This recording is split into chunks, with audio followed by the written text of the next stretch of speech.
Good morning, guys. Welcome back to Tracy's Place. I am making pancakes this morning, and these are my favorite pancakes. Um, as you can see here, you just want to add about 1 cup of the mix, and it makes about 2.5 pancakes, depending on the size that you make them. But I am making it with Jiffy all-purpose baking mix.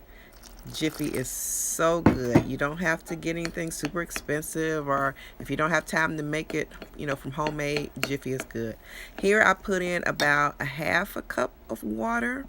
Basically, as you know, I don't measure a lot. I'm just trying to get it to a certain consistency, and I'm going to show you what that consistency is in a second. But you want to put 1.5 teaspoons of vanilla. You want to put, I say, about a 1/2 teaspoon of almond extract. And I use imitation. I have imitation in the house all the time because we have an allergy to that. Here we're going to stir it, and this is the consistency. Not soupy, but kind of just where it globs off the spoon. If you hold the spoon up and let it drip off, it just kind of globs off. It doesn't run off. It doesn't drip off real easy, not like a soup, but to this consistency right here. And some people like you may know how you like your pancake consistency to be. But right here, I let it get golden brown, and I flip them over. And you want to have your pan already preheated to electric stove, which I have. I have it to like 4.5. I put a little bit of vegetable oil in, maybe about a teaspoon of vegetable oil in the skillet before I put the pancakes in. All right, and that helps them to get a little crunchy not crunchy, but a little bit of a crunch on the outside. That's not the right word, but I don't like mine super soft. I like a little bit of crunch on the outside. Anyway, here in the separate pan, I'm doing sausages. Having pancakes and sausage this morning. I like to poke holes in my pancakes so I can let the butter just go down in the middle of the pancakes, and it's so good. That way you get butter in every bite. And I'm just smoothing the butter over both pancakes.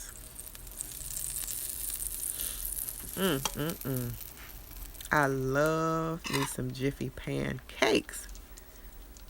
And if you have an egg allergy or don't want to use eggs or don't have eggs on hand, Jiffy is perfect.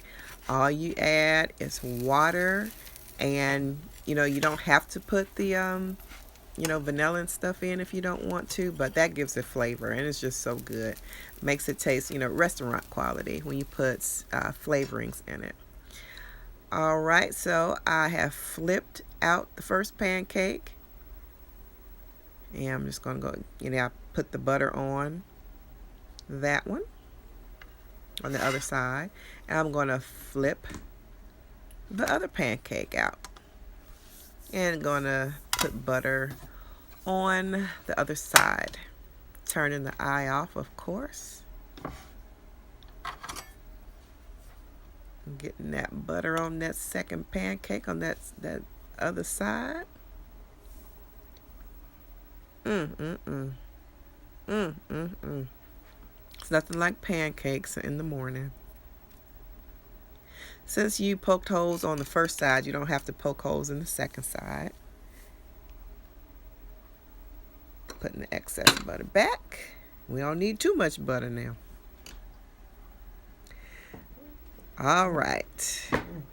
All these calories. Yes, I like a little fruit with my pancakes and sausage. But I put cinnamon on my pancakes. Oh my goodness, it tastes so good. It's not overly cinnamony or anything like that. It just adds that extra to it. You can add as little or as much cinnamon as you want. But what I do first is I drizzle the syrup over the pancakes. And then I sprinkle cinnamon on top of the syrup. Oh my goodness. This is so good. So good. Flip the second pancake over and drizzle with syrup. Again, use any syrup you want to. I love either the Kroger brand or Miss Butterworth, but I have Kroger brand today. So I'm just going to go ahead and sprinkle cinnamon over the second pancake over the top. And I have my cold glass of milk waiting. And I usually pour milk in my glass, and while I'm, staging my food, if you want to call it that, or fixing it up, I put my milk in the freezer for a good 4 or 5 minutes, and it's ice cold. Jalen is eating her pancakes. She loves them. And here we go. Enjoy, guys. Let me know if you make these pancakes at home.